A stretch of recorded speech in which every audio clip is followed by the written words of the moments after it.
এবারে যারা এ প্লাস পেয়েছো তোমাদেরকে আমি কংগ্রেচুলেশন জানাচ্ছি। এজন্য এবারের গত 5-6 বছরের মধ্যে সবচেয়ে কম এ প্লাস পেয়েছে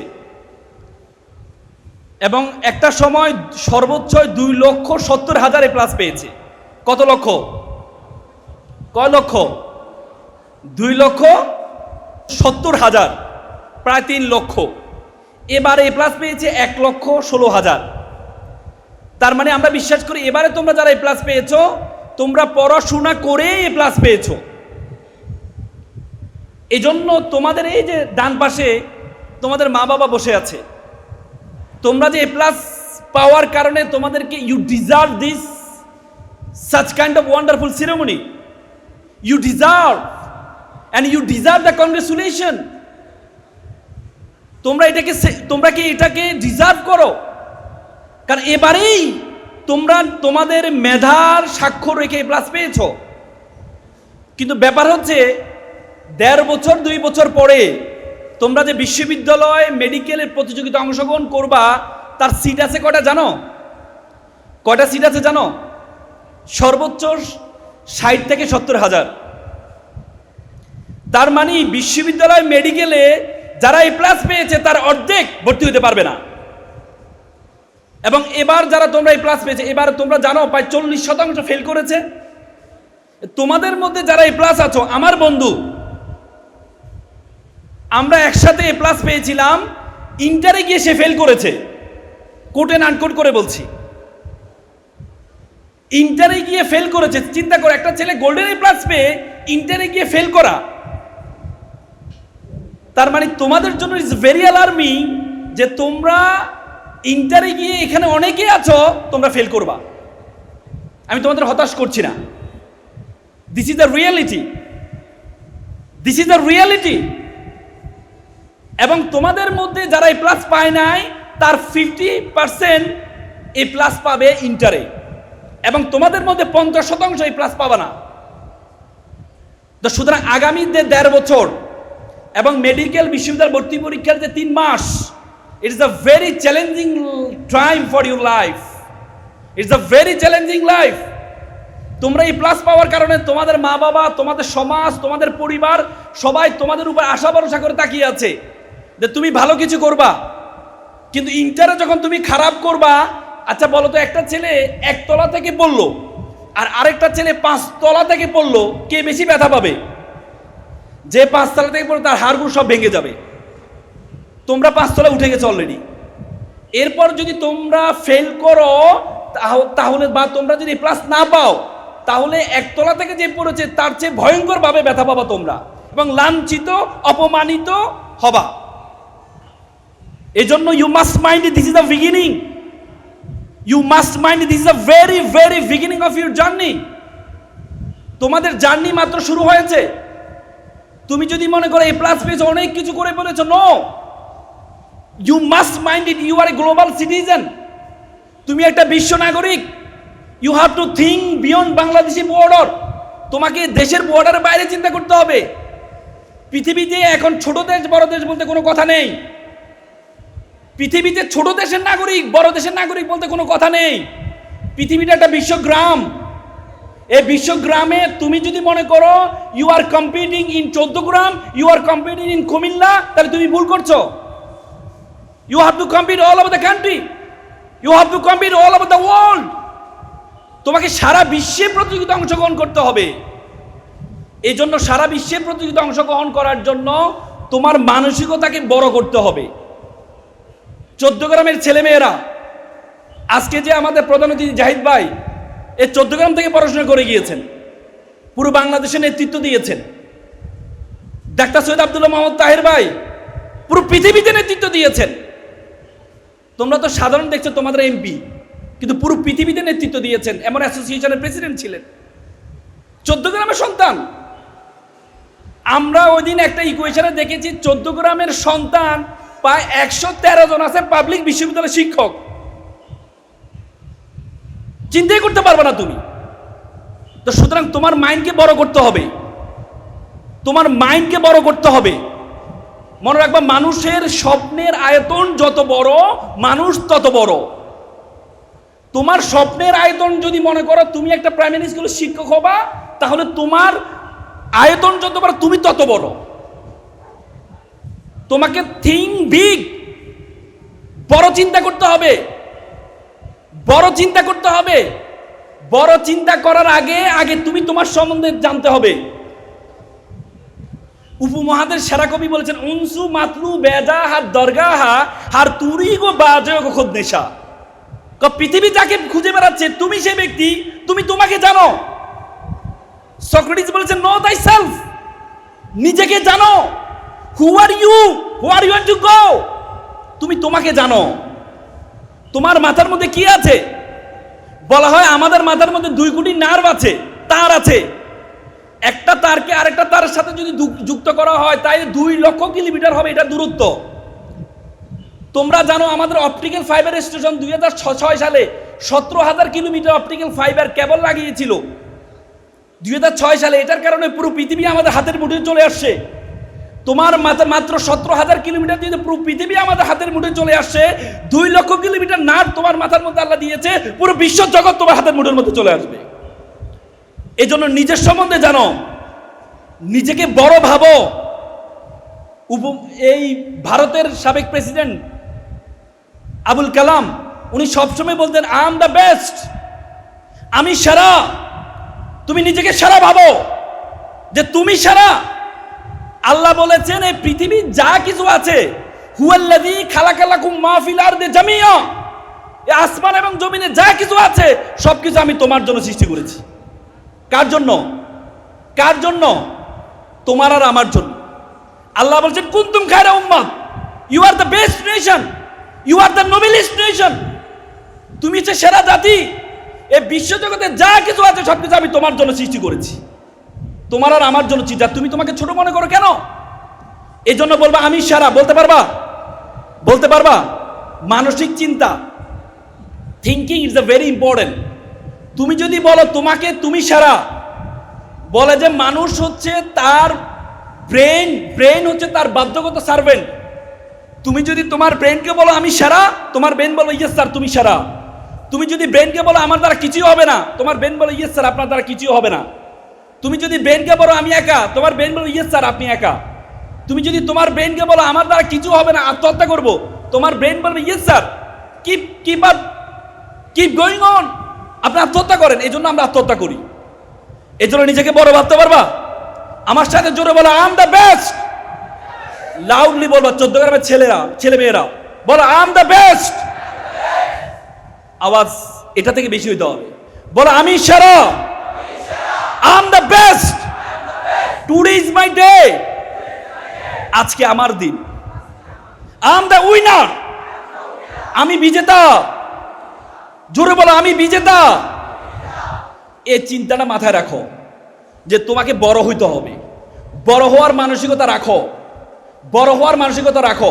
ছেলেমেয়েরা সবাই একটু দাঁড়াও, সবাই একটু দাঁড়াও। বড় দেখে স্বপ্ন দেখবা যে তুমি কি হতে চাও।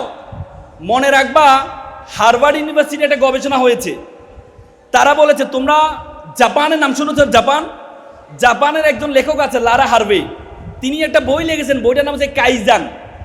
উনি বলেছেন কাইজানে উনি জাপানিরা কেন সফল সেটা নিয়ে উনি কিছু এলিমেন্টসের কথা বলেছে, কিছু গুণের কথা বলেছেন।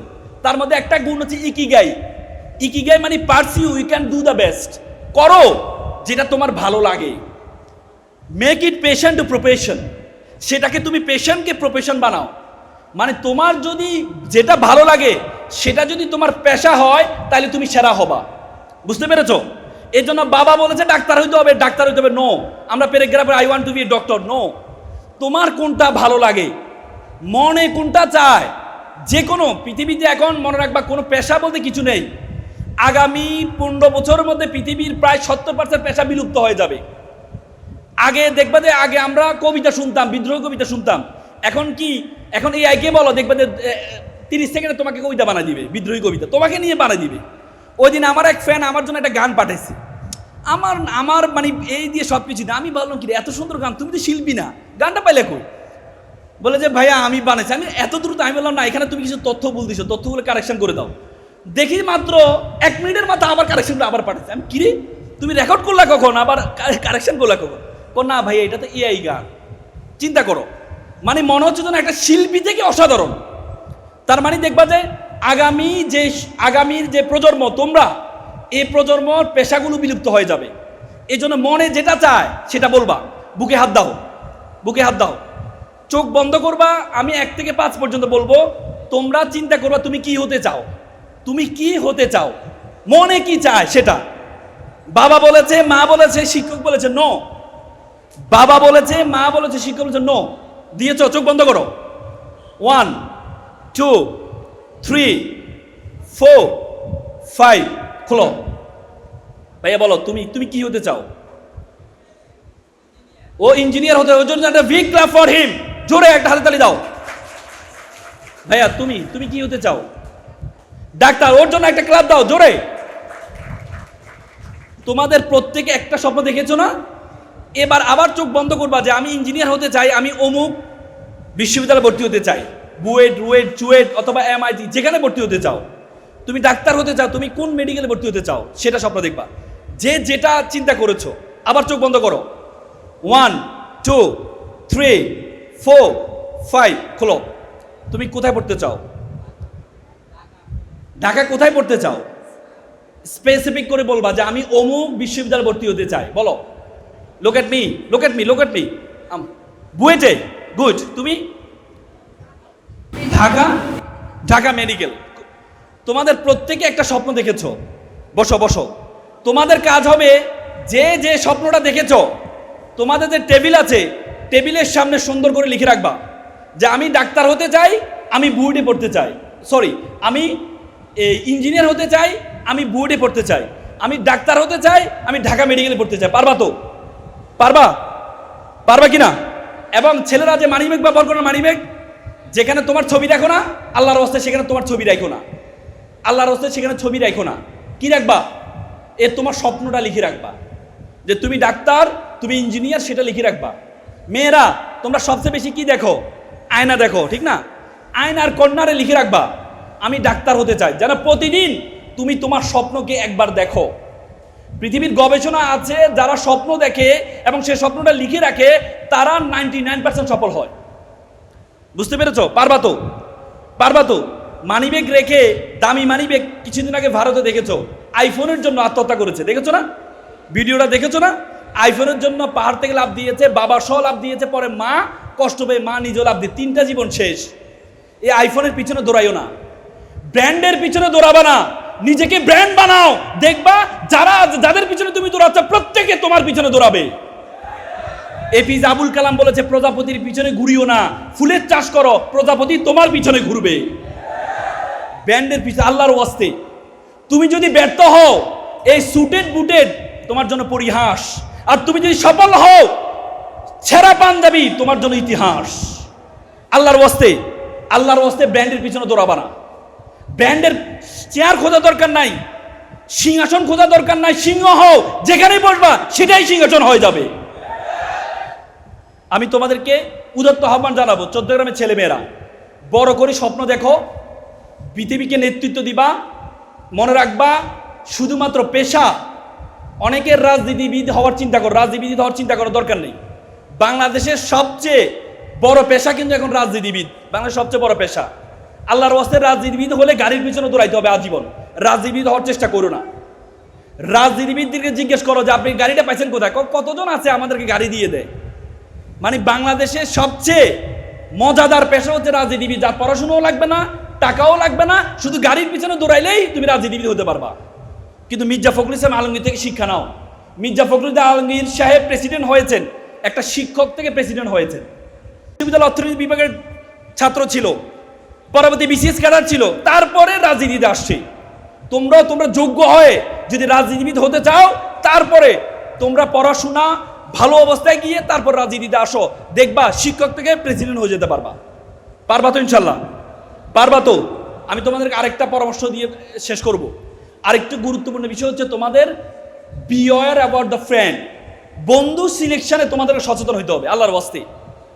মনে রাখবা, যতগুলো গবেষণা আসছে, সবচেয়ে বড় সব গবেষণায় দেখা গিয়েছে যারা বন্ধু নির্বাচনে ব্যর্থ হয়েছে, আমাদের এখানে অভিভাবক যারা আছেন, আল্লাহর ওয়াস্তে আপনার সন্তান কাকে বন্ধু নির্বাচন করেছে এটা একটু দেখবেন। তোমার বন্ধুর নির্বাচন ক্ষেত্রে সাবধান হবা। তুমি যদি নামাজি বন্ধু বানাও, তাহলে তুমি নামাজ না পড়লেও তুমি মসজিদে যাবা। তুমি যদি একটা ধূমপাই বন্ধু বানাও, তুমি সিগারেট না খেলেও তোমার গায়ে ধূমপাই গন্ধ আসবে। তুমি বাসায় যাবা, মা বললো বাবা তুই কি সিগারেট খেয়ে আসিস, অত তুমি খাও নাই, কিন্তু তোমার বন্ধু সিগারেট খায়। এই জন্য বন্ধু, এই যে মাদকাসক্ত হচ্ছে, সমাজে তার বাবা মাকে হত্যা করছে, ঐশীর মতো মেয়ে বাবা মাকে হত্যা করছে, কেন? শুধুমাত্র মাদকাসক্ত হওয়ার কারণে। আর মাদকাসক্ত হওয়ার জন্য শুরুতে তোমাকে সিগারেট অফার করবে, এরপরে তোমাকে বাবা অফার করবে, এরপর তোমাকে একটা একটা করে বাড়বে। বুঝতে পেরেছো? এই জন্য মাদকের কাছে যে যাবা না। যে মুখে ডাকো মা, সে মুখে মাদক না, মনে রাখবা। যে মুখে তুমি তোমার মাকে ডাকো, বাংলাদেশে প্রচুর মেধাবী শিক্ষার্থী নষ্ট হয়ে গেছে শুধুমাত্র মাদকের কারণে। আল্লাহর রাস্তায় সেখানে যাবা না। এই জন্য বন্ধু সিলেকশনের ক্ষেত্রে তুমি যদি একটা মেধাবীর সাথে বন্ধুত্ব রাখো, তাহলে তুমি ভালো জায়গায় যেতে পারবা তো ইনশাল্লাহ। বন্ধুর ক্ষেত্রে মনে থাকবে তো তোমাদের, হ্যাঁ? আর এই যে মা বাবাগুলো আছে এখানে অনেক কষ্ট করে আসছে, তোমাকে যে আজকে 17-18 বছর তোমাদের পিছনে, আল্লাহর ওয়াস্তে আমি একজন আইনজীবী হিসেবে বলছি, তোমাদের মতো মেয়েরা, মেধাবী মেয়েরা শুধুমাত্র সঙ্গ দোষে প্রেমে পড়ে এই অল্প বয়সে পালিয়ে যাও, পরবর্তীতে মামলা করো মা বাবার বিরুদ্ধে। আল্লাহর ওয়াস্তে এটা করবা না। ছেলেরা আল্লাহর ওয়াস্তে এটা এখন করবা না, তোমাদের এখন সময় না। তুমি ভালো জায়গায় যাও। বলা হয় যে আমরা যখন মাদক খাই, আমাদের ব্রেনের ডোপামিনের হরমোন হয় প্রায় 200। আমরা মাকে বউ ডাকি, বউকে মা ডাকি, মাদক। আর কেউ যদি প্রেমে পড়ে, তার ডোপামিনের পরিমাণ হয় 300। তাহলে এই যে মাথার মধ্যে ঘূর্ণিঝড়, এই ঘূর্ণিঝড় দিয়ে তুমি সফল হবা? জীবনও হবা না। এই জন্য আল্লাহর ওয়াস্তে তোমরা পড়াশোনা করো। কোন জায়গায় যাওয়া চিন্তা করতে পারবে না। অনেক মেধাবী মেয়েরা দেখেছি, অনেক মেধাবী ছেলেদেরকে দেখেছি, শুধুমাত্র সঙ্গদোষের কারণে এই অল্প বয়সে পালিয়ে গিয়েছে, পরে জীবনটা শেষ। এই বয়সের যতগুলো প্রেম হয়, বিয়ে হয়, আমরা দেখেছি তার 80% ডিভোর্স হয়ে যায় 35-40 বছর বয়সে। এই জন্য এখন এত আবেগে যাবা না। এটাকে বলে ইন্টেন্সিটি অফ ইমোশন, আবেগের জোয়ার, আবেগের ধাক্কা। এটা কাজে লাগাবা না। আল্লাহর রাস্তায় পারবা তো ইনশাল্লাহ? পারবা তো? বন্ধুরা বলে যে এপিজে কালাম আরেকটা কথা বলেছেন, আমি একটি কাঠবিড়ালি পুষেছিলাম, বড় হওয়ার পর চলে গেল। আমি একটি পাখি পুষলাম, বড় হওয়ার পর চলে গেল। পরে একটি আমি গাছ রোপণ করলাম, দেখি পাখি এবং কাঠবিড়ালি সবাই আবার ফিরে আসছে। তোমার এখন বন্ধুরা, তুমি যদি স্মার্টফোন ব্যবহার না করো তাহলে বলবে যে আনস্মার্ট। তুমি যদি প্রেম না করো বলে আনস্মার্ট। সিগারেট না খেলে আনস্মার্ট বলবে। কিন্তু আল্লাহর ওয়াস্তে তার কথা শুনে রাখো, একদিন তোমার বন্ধুরা, তুমি যখন সফল হবা, তোমার সাথে ছবি তুলে সেলফি দিয়ে বলবে যে বন্ধু আমার সফল, বন্ধুর সাথে একখানা ছবি। পারবা তো ইনশাল্লাহ? আর এই মোবাইলটা ব্যবহারে সাবধান হবা। এই মোবাইল তৈরি করেছে, আমরা মোবাইলকে কন্ট্রোল করব, কিন্তু আমরা এখন দেখি মোবাইল আমাদেরকে কন্ট্রোল করছে। একটা রিলস দেখতে গিয়ে দেখো যে বিদ্যাঙ্গুলি এভাবে করতে গেলে 3 ঘন্টা এভাবে করবা, তোমার ব্যথা লাগবে না হাতে। মনোবিজ্ঞানীরা, মনোবিজ্ঞানী লক্ষ লক্ষ কোটি টাকা খরচ করছে তাদের পিছনে, যেন তোমরা মোবাইলের মধ্যে তোমাদেরকে আটকে রাখে। ফেসবুক দেখছো না? ফেসবুক লোগো দেখছো? লোগোটা এভাবে তোমার মাথার নিচের দিকে রাখবে তোমাকে। এই জন্য ফেসবুক লোগো দেওয়া হয়েছে এভাবে। ফেসবুক এবং মোবাইল, আল্লাহর ওয়াস্তে আমি বিশ্ববিদ্যালয়ে ভর্তি হওয়ার পর তারপরে ফেসবুক অ্যাকাউন্ট খুলেছিলাম। তোমাদের অনুরোধ থাকবে, ব্যবহার করবা না বলবো না, করো, কিন্তু একটা লিমিটে করো, একটা নির্দিষ্ট সময়ে করো। এটা যেন তোমাকে কন্ট্রোল না করো, তুমি এটাকে কন্ট্রোল করো। পারবা তো ইনশাল্লাহ? সবাই দাঁড়াও, আবার দাঁড়াও, শেষ। সামনে একটা হাত নাও, আমার সাথে একটা ওয়াদ করবা। সামনে একটা হাত নাও, সবাই লাউডলি বলবা। 14 গ্রামের ছেলে মেয়েরা বলো, আমি ওয়াদা করছি। আরো জোরে হবে, বলো, আমি ওয়াদা করছি খারাপ কিছু দেখবো না, খারাপ কিছু শুনবো না, খারাপ কিছু বলবো না। যে মুখে ডাকি মা, সে মুখে মাদক না। মানুষের মতো মানুষ হব, পিতামাতাকে শ্রদ্ধা করব, নিজের দেশকে নিজেই গড়ব। সকলে ভালো থাকবা, সুস্থ থাকবা। আসসালামু আলাইকুম।